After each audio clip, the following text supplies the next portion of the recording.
Nandito tayo ngayon sa binabaklas na bahay kung saan nahihirapan po kami.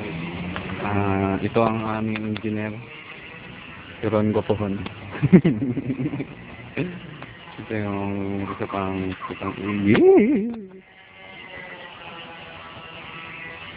medyo mahirap mga igan.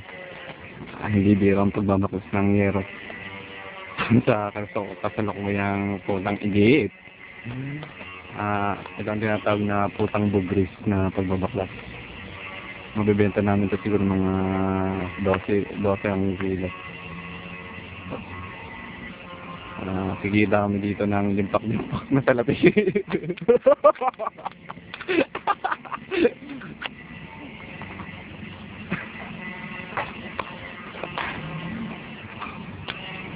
Dito na ako sa tabi ng igan na dyan. Nakatalit ko.